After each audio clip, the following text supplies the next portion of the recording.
Namo Bhagavate Vasudevaya. Namo Bhagavate Vasudevaya. Om Namo Bhagavate Vasudevaya.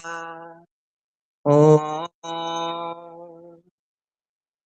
Então, hoje vamos ler o canto 1, capítulo 11, a entrada do Senhor Krishna em Devaraka. Verso 30. Logo a seguir, o Senhor entrou em seus palácios, que eram perfeitos ao extremo. Suas esposas viviam ali e elas somavam mais de 16.000. Verso 31. As rainhas do Senhor Krishna se rejubilaram em suas mentes por ver seu esposo em casa após um longo período de ausência. As rainhas deixaram rapidamente seus assentos e meditações, colocando-se de pé, conforme era socialmente costumeiro. Elas cobriram seus rostos recatadamente e olharam em volta com timidez. Então, lendo novamente, verso 30. Logo a seguir, o Senhor entrou em seus palácios, que eram perfeitos ao extremo. Suas esposas viviam ali e elas somavam mais de 16.000. Verso 31. As rainhas do Senhor Krishna se rejubilaram em suas mentes por ver seu esposo em casa após um longo período de ausência. As rainhas deixaram rapidamente seus assentos e meditações, colocando-se de pé. Conforme era socialmente costumeiro, elas cobriram seus rostos recatadamente e olharam em volta com timidez. Gratidão, Hare Krishna. David, você vai fazer a recitação no sânscrito ou eu faço aqui? Se você puder fazer, eu te agradeço. Muito bem, então, lendo em sânscrito, canto 1, capítulo 11, a entrada do Senhor Krishna em Dwaraka. Srimad Bhagavatam.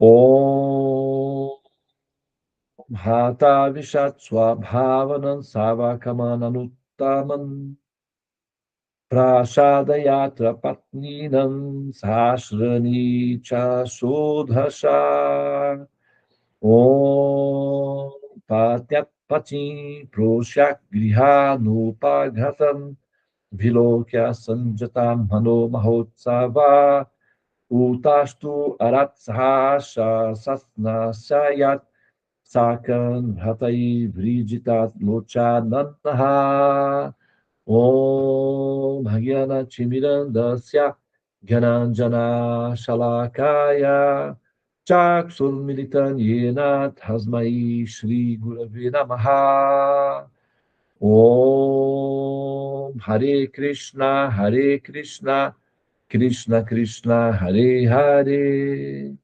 Hare Rama Rama Rama Hare Hare Om. Ó energia suprema, amor divina, ó Mahamantra, auspicioso libertador do ser, desperta-me, eleva-me, envolve-me, protege-me. Hari Om Shanti, Namastê, Om Tat Sat, Hare Krishna.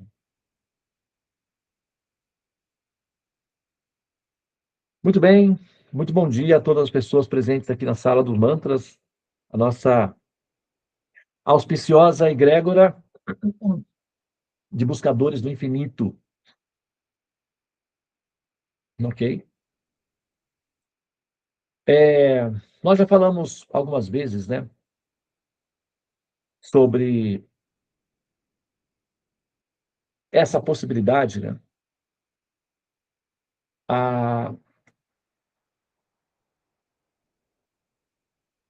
nós, na história da humanidade, nós temos sido orientadas, de um modo geral, a ver a pessoa suprema de duas formas. Apenas de duas formas. Somente de duas formas. Uma, o Criador Supremo, poderoso, inatingível, inalcançável, insuperável, grandioso, o grande, Alá.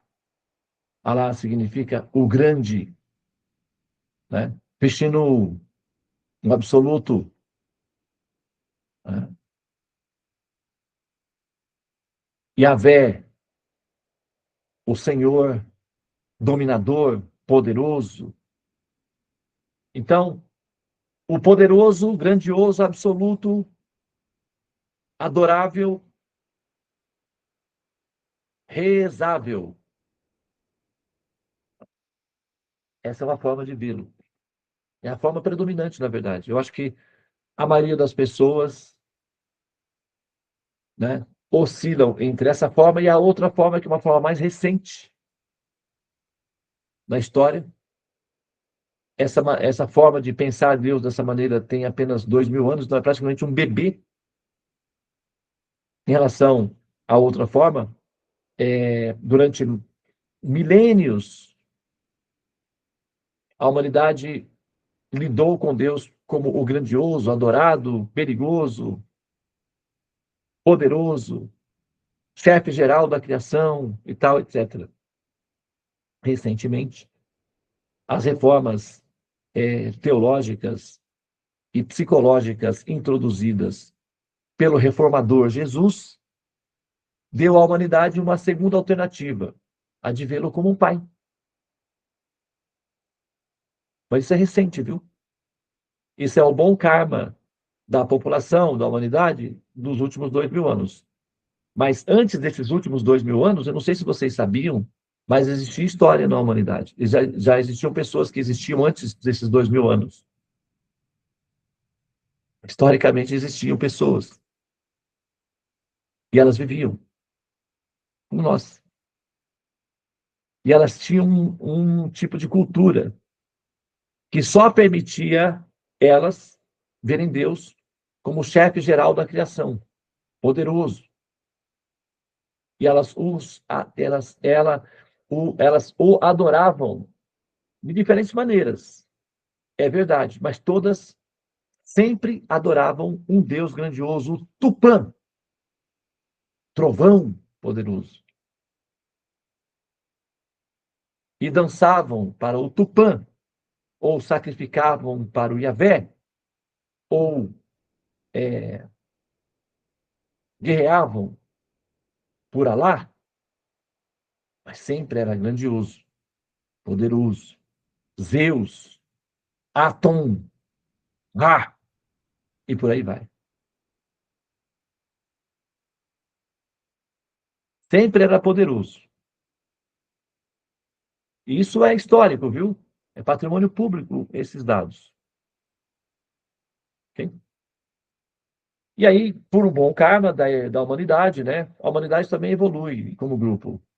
E aí, por bom karma e merecimento, evolução da humanidade, então foi oferecido um reformador e um culto de conhecimentos que deu uma segunda alternativa de vê-lo como um pai. Então, atualmente, as pessoas juntam as mãozinhas e rezam: ó Pai Celestial. Mas essas orações são recentes. Você não tem esse tipo de oração antes desses 2.000 anos recentes. Direcionar-se, ligar-se a Deus, ao Supremo, como Pai, é considerado, inclusive, pelos judeus, que são anteriores, uma blasfêmia, uma ofensa, uma arrogância, uma petulância. E esse é um dos principais motivos da crítica das pessoas religiosas com relação a Jesus, em relação aos textos anteriores. Porque como assim uma pessoa se diz filho de Deus? Como assim? Como é que pode isso? Está errado. Essa era a crítica. Uma das principais críticas que os judeus tinham em relação a Jesus, porque ele chamava Deus de pai. Nunca ninguém tinha feito isso antes. Como assim? Você fala que é filho de Deus? Que absurdo é esse? Você não é filho de Deus, você é criatura de Deus. Nós somos criados por Deus, somos criaturas. Aí você fala que é filho? Ah, não, pelo amor de Deus, para com isso. Não é? Vocês sabiam disso? E aí, né, ficaram chateados com isso, achando que ele era orgulhoso demais, condenaram ele.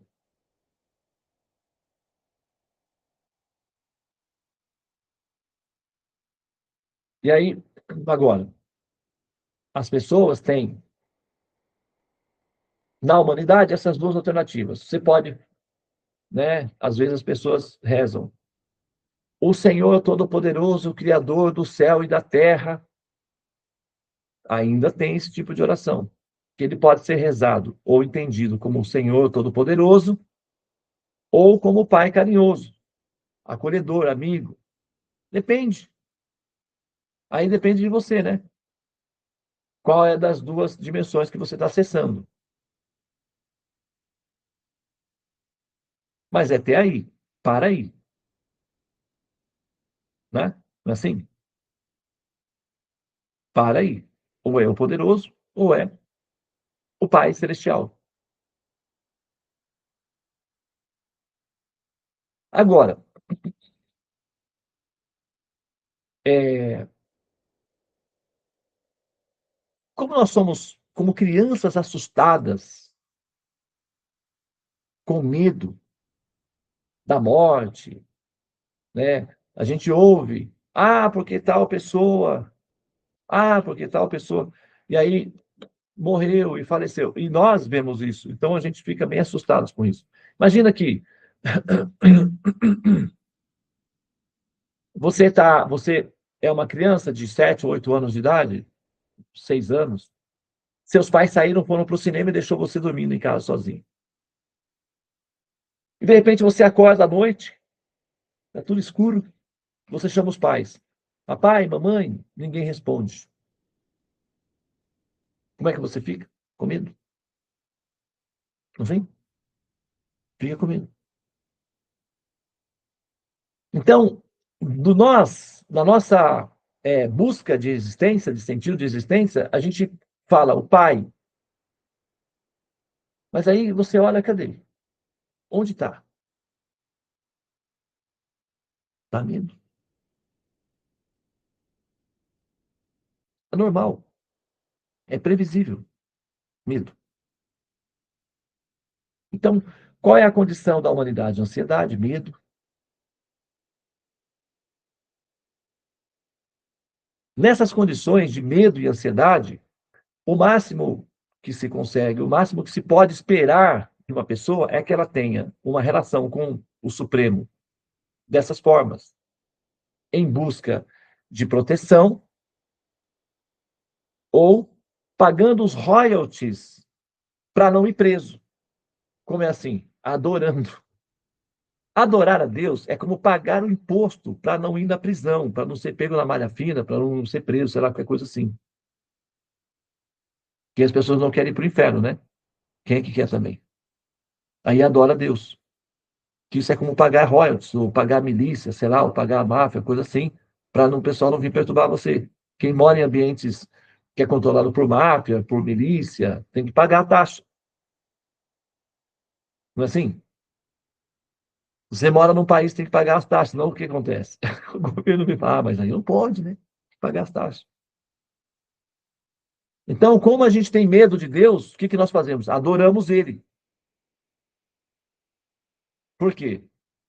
Porque tem um inferno, então você não vai querer ir. Aí você paga a taxinha, fica tudo ok.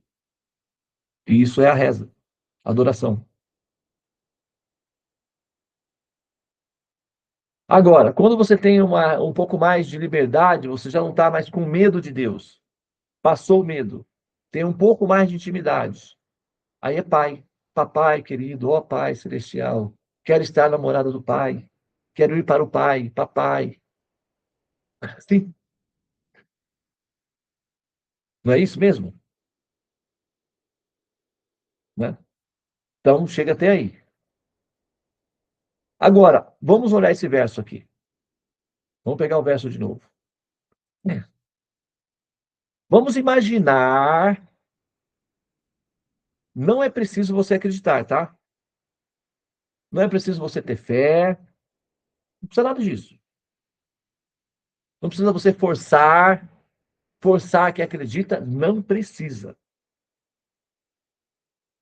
Os nossos assuntos são de conhecimentos. Então você não precisa ter fé, você não precisa acreditar, nada disso. Ok? Tem que, só pensar. É o suficiente. Ok? Fé vem depois. Se resolver na cabeça, a fé automaticamente está no pacote. Agora você diz que tem fé, e se não está resolvido na cabeça, você pode mudar de fé a qualquer momento.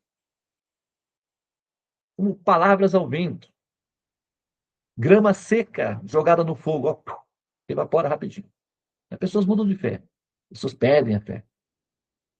Melhora o conhecimento, porque o conhecimento resolve o problema.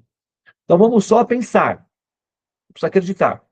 Vamos imaginar que. Vamos pensar da seguinte maneira. Vamos pensar como probabilidade que se Krishna fosse a pessoa suprema, ou se Krishna fosse uma pessoa transcendental, fora desse mundo material, fora da nossa. Se ele fosse uma pessoa divina, transcendente, a pessoa suprema, se fosse, não precisa pensar que é, não é necessário. Só se fosse, já é o suficiente. Como probabilidade. Porque como probabilidade, tudo é possível. Isso é ciência. São conjecturações possíveis. Então vamos conjecturar que, se fosse a pessoa suprema, as escrituras védicas afirmam que é. Nós estamos partindo do princípio que, se as escrituras védicas estiverem corretas, se elas não estiverem nos enganando, nos trapaceando, porque a gente está, né, assim, acreditando, dando crédito. Mas se elas estiverem corretas, se elas forem assertivas, aí a gente vai verificar, né, também, se são ou se não são. Mas se forem, elas vão afirmar que Krishna é a pessoa suprema. E aí, a descrição do verso. Logo a seguir, o Senhor, e aí aparece no texto como letra maiúscula, o Senhor, para identificar que ele é a pessoa suprema, o Senhor entrou em seus palácios, que eram perfeitos ao extremo. Suas esposas viviam ali. E elas somavam mais de 16 mil. Gente, 16 mil é um número, assim, simbólico, tá? Ele é simbólico. No sentido de que esse número ele é muito maior do que isso. Por exemplo, vamos supor, se a gente está num planeta alienígena, ok? Num outro planeta, nós somos habitantes de outro planeta. E aí recebemos uma cartinha lá, sei lá, um e-mail, alguma coisa, diz, olha, naquele planeta Terra tem uma criatura lá chamada o ser humano. E aí mostra duas formas, de um homem e de uma mulher. Está aí o ser humano. São dois, homem e mulher. Esse é o ser humano. Então, essa forma reflete o ser humano enquanto grupo. Mas quando eles vêm aqui, eles não vão encontrar dois. Eles vão encontrar 8 bilhões. Vão encontrar mais. E se contar os que já passaram por aqui, aí são trilhões. Que já viveu muita gente aqui. Então, quando se fala 16 mil, isso é simbólico. Se nós entrássemos nesse ambiente ou nessa dimensão, vai por mim. Dá um pouco de trabalho para contar. Então, né, os números, assim, as expressões que são utilizadas para identificar a quantidade, o volume desses ambientes, é utilizado um termo da matemática para referir-se a um colapso chamado infinito. as lilas de Krishna, ou as atividades de Krishna, os passatempos de Krishna são como as ondas do mar, incontáveis, infinitas, ilimitadas. Então, se você for contar as rainhas de Krishna, elas são incontáveis, elas são infinitas, elas são ilimitadas. Para a gente ter uma referência aqui de quantidade, de grandiosidade, é dado o valor de 16 mil para iniciar a conversa. Para que a gente tenha uma noção de grandeza, de dimensão, de volume. Isso é apenas para a gente ter uma noção. Mas não para aí esse valor, tá? Esse número. É que na Lila aqui, ele usou esse recurso. Mas esse recurso ele se expande. Agora, está se falando de esposas. Esposas. Então, parece que a coisa, que os relacionamentos são possíveis como sendo para níveis de adoração, nível íntimo, porém formal ainda, como um pai, mas ser uma esposa entra em outros tipos de considerações e de intimidade, né, com relação a essa pessoa.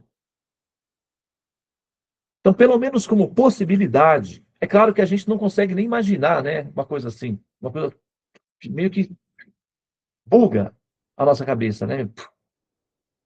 Não dá nem para imaginar isso, né? Ser uma esposa da pessoa suprema. Parece que é algo assim, até é fantasioso. Nos parece ser até super fantástico a ponto de ser delirante. Parece ser um delírio. Agora, será que é um delírio ou é uma limitação da nossa capacidade de entender as coisas? Porque se for um delírio, então as escrituras védicas são um delírio em si mesmas. E nós somos superiores às escrituras védicas. Porque nós não deliramos assim. Se as escrituras védicas apontam essa possibilidade, e se essa possibilidade é um delírio, então os sábios védicos também são um delírio. E nós somos, naturalmente, superiores a eles. Logo, podemos rejeitá-los porque eles são inferiores, porque deliram. São delirantes. Assim, cultivam loucuras. Isso é uma loucura. Isso, o verso está dizendo que elas eram esposas, suas esposas. Ou isso é verdade, ou isso é mentira. Se for mentira, é um delírio. Se for verdade, essa possibilidade é uma delas. Agora, o que a gente vai fazer? Bom, vamos olhar para ver se a probabilidade se inclina mais para o delírio ou se a probabilidade pode ser sustentada com coerência. É aí onde entra a nossa verificação. A nossa capacidade de bom senso, a nossa capacidade de lidar com paradoxos e a nossa capacidade de expandir a nossa cabeça para admitir uma possibilidade nova que aparentemente não estava na pauta.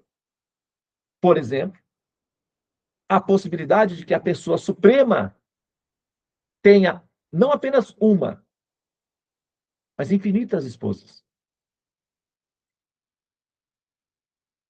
É muita coisa, não é pouca coisa, não. Eu sei disso, tá? Eu entendo a cabeça de vocês, eu sei que isso é um negócio meio complicado de entender.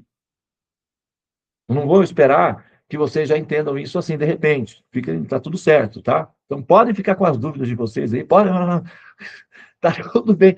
Só que o que acontece é o seguinte: vamos analisar, né? Porque, afinal de contas, o que é a vida? A vida é aprender, é estudar, é pesquisar, é conhecer, evoluir. Então, vamos pensar, vamos ver qual é que é, o que está acontecendo aí, se procede ou não. Então, as descrições vão ser dadas, nós vamos analisar para ver Qual seria essa possibilidade? As rainhas do Senhor Sri Krishna se rejubilaram em suas mentes por ver seu esposo em casa após um longo período de ausência. Parece que Krishna viajou a trabalho, não é? Ou teve que trabalhar, fazer alguma coisa, ficou longe de casa, dos palácios, e quando ele voltou, elas se rejubilaram em suas mentes. Parece que elas não eram apenas esposas, mas parece que elas também estavam apaixonadas, pela descrição. E quando o esposo é chato, é mal-humorado, é rabugento, é um velho, xarope, ou é agressivo, ou é dominador, territorialista, é paranoico, cheio de bichinho comendo na cabeça, quando chega já começa a procurar confusão, acusar a mulher, não, porque você e tal, não sei o quê, e aí começa aquela loucura, se torna a vida da mulher um inferno. Aí ela não sente saudades quando ele volta para casa. Ela sente ansiedade. E vice-versa também, né? Quando o homem tem uma esposa rabugenta, mal-humorada, chata, intrigueira, fofoqueira, caçadora de perturbação, fazedora de conflitos, a Bíblia fala murmuradora. Mulheres que murmuram. A Bíblia fala, é melhor viver os Vedas, né, os aforismos védicos dizem assim, homem, vai para a floresta, conviva com os tigres, mas não fique em casa se a sua mulher é uma intrigueira, caçadora de fofoca e de intrigas, murmuradora, amargurada, ressentida, rabugenta, má. Vá para a floresta, abrace os tigres. Pelo menos lá você sabe que tem um tigre. É assim. Está escrito isso.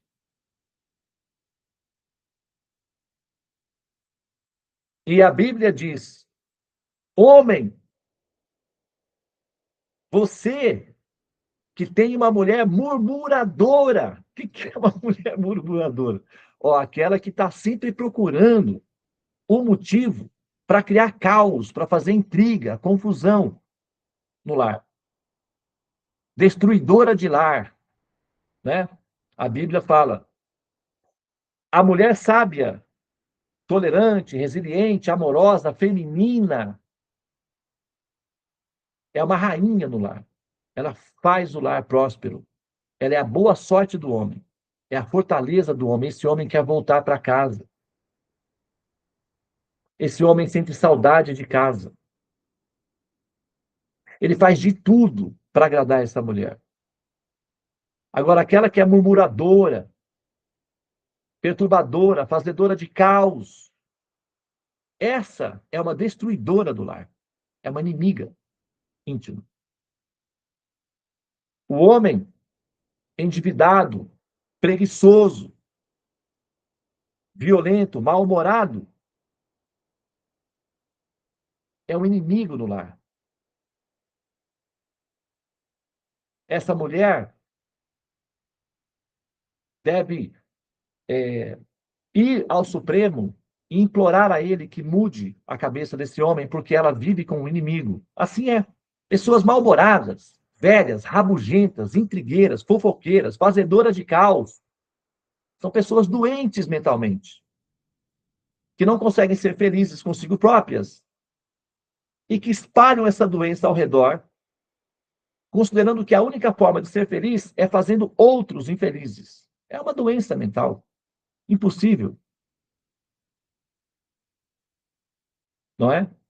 Isso é muito comum no mundo, entre as pessoas. Agora, aqui, as rainhas do Senhor Sri Krishna se rejubilaram em suas mentes. E o que significa? Que elas eram apaixonadas. Elas não eram só esposas, mas eram esposas apaixonadas. Por ver o seu esposo em casa após um longo período de ausência. As rainhas deixaram rapidamente seus assentos e meditações. Então, elas, colocando-se de pé, conforme era socialmente costumeiro, elas cobriram o seu rosto. Por que elas cobriram o seu rosto? Porque elas estavam sorrindo. E as mulheres, quando sorriem, elas ficam mais lindas, atrativas. E para preservar essa beleza íntima para seu esposo querido, elas colocam um véuzinho no rosto para não mostrar o seu sorriso, porque quando elas sorriem, as mulheres, elas simplesmente derretem o coração dos homens, porque elas ficam mais lindas do que elas já são, sorrindo. E essas rainhas de Krishna, elas eram simplesmente lindas de doer o coração. Cada uma delas era terrorizantemente lindas. E elas estavam em público. E quando Krishna apareceu, elas naturalmente sorriam de júbilo. E o sorriso delas era algo que, sabe, poderia não apenas despertar a curiosidade íntima de outros homens, não que eles quisessem fazer alguma coisa com elas, mas naturalmente ia atrair a atenção dos homens para as rainhas. Porque normalmente as mulheres sempre são mais lindas que os homens. Mesmo que Krishna era belo, era atrativo, as rainhas dele eram insuperáveis. Ele ficava mais belo próximo delas, inclusive. Então, qualquer movimento que uma dessas rainhas fizessem, superaria, de certa forma, em algum momento, a beleza atrativa de Krishna. Então, naturalmente, elas eram recatadas, porque elas eram muito belas, e elas chamavam a atenção das pessoas devido às suas belezas. E as mulheres, normalmente, na cultura védica, cobrem o seu rosto na hora que vão rir. Por quê? Isso atrai ou estimula a mente dos homens, porque elas ficam muito lindas, e isso é natural. Então, para proteger a sociedade, a cultura e a castidade, quando uma mulher védica ela tem um lencinho na cabeça, né? Vocês já viram aí nesses filmes bollywoodianos, fazem isso. É muito comum elas ficarem conversar, principalmente quando elas estão conversando, observem, lá na Índia, né? Por alguns anos lá. Então, quando elas estão conversando entre elas já ficam com um paninho assim, conversando e com rir, já coloca o paninho no rosto. É muito comum, faz parte. É um recato, é uma timidez, que é uma... Elas ficam graciosas fazendo isso daí, né? Então, um momento aí de, né, cultura e um pouco de, né, assim, perspectiva aí, porque, afinal de contas, agora, daqui para frente, nós estamos lidando com a possibilidade de que Krishna, ou a pessoa suprema, também possa ter o direito de ser feliz ou de divertir-se como pessoa, como ser, sendo um esposo e tendo uma rainha. Só que como ele é um ser infinito, então, naturalmente, ele pode se expandir, né, a essa dimensão de infinito. E para cada uma delas, um Krishna específico. Nós temos uma série, nós já falamos sobre isso uma vez, fizemos uma série de 5 vídeos bem elaborados, falando sobre das moradas celestiais e comentando sobre as rainhas de Krishna.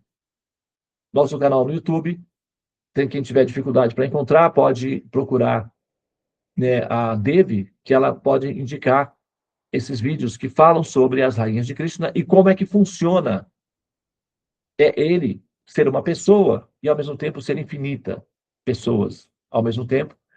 E para cada uma dessas rainhas, um Krishna específico se manifesta para viver essa lila. Né? Krishna tem também a lila de pai. Com cada uma dessas rainhas, ele tinha 10 filhinhos. 5 menininhas, 5 menininhos. Agora você imagina como é que não seriam esses filhinhos. A mistura do rostinho de Krishna com essas rainhas e o humorzinho dessas crianças. Num ambiente seguro, feliz, tem a lila de ser filhinho de Krishna ou filhinha de Krishna. Existe isso também. Mas não para aí. Não para. As possibilidades não param apenas porque a nossa capacidade para. O universo não para só porque nós só conseguimos chegar até a Lua.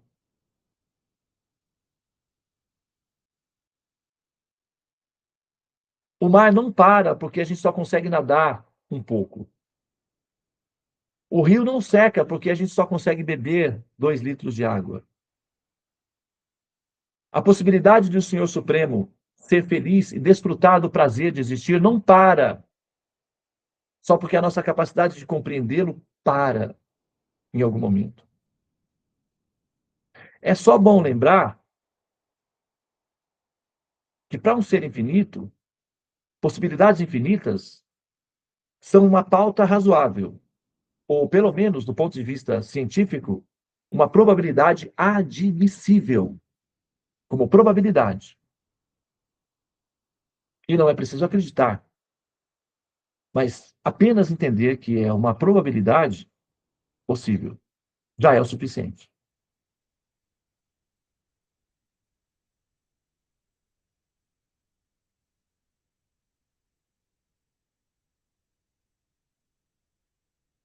Mas com o tempo passa a fazer sentido, porque vai purificando o coração e a inteligência, a lente vai se calibrando, ficando refinada a ponto de começar a fazer sentido, tá?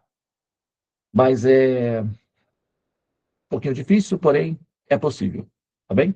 Requer um pouco de boa vontade em aprender, sadhana e purificar o coração dos medos, né, da tirania, de que só nós podemos ser felizes dessa forma, a pessoa suprema não pode, porque ele é obrigado a ser o chefe geral, o criador ou o pai cuidador. Né? Então, essa obrigação, essa tirania que nós impomos sobre ele, de que ele é obrigado a ser somente Deus, ou somente o Pai, ou somente o Criador, é uma tirania emocional que pode ser justificada, mas não absolutizada, como é a nossa intenção. Então, vamos abrir a possibilidade de que até mesmo uma pessoa assim possa também, né, ter diferentes dimensões de existência, assim como nós. Já que tem sal na gota de água do mar, então vamos considerar que a possibilidade de que haja sal no mar seja plausível. Só por questões de bom senso. Ok? Muito bem. Então eu vou pausar aqui. Muito obrigado pela atenção. Tá? Namastê, Hare Krishna, Krishna Krishna, Hare Hare, Hare Rama, Rama Rama, Hare Hare. Ó energia suprema, amor divina, ó Mahamantra, libertador do ser, desperta-me, eleva-me, envolve-me, protege-me. Hare Om, Shanti, Namastê, Om Tat Sat, Hare Krishna. Tenham todos um excelente dia. E a gente volta, então, a se falar na próxima gravação. Amanhã nós temos o nosso satsanga, né? Nós temos a nossa dissertação especial de sábado, e a gente se vê, então, logo mais, tá bom? Tchau, tchau.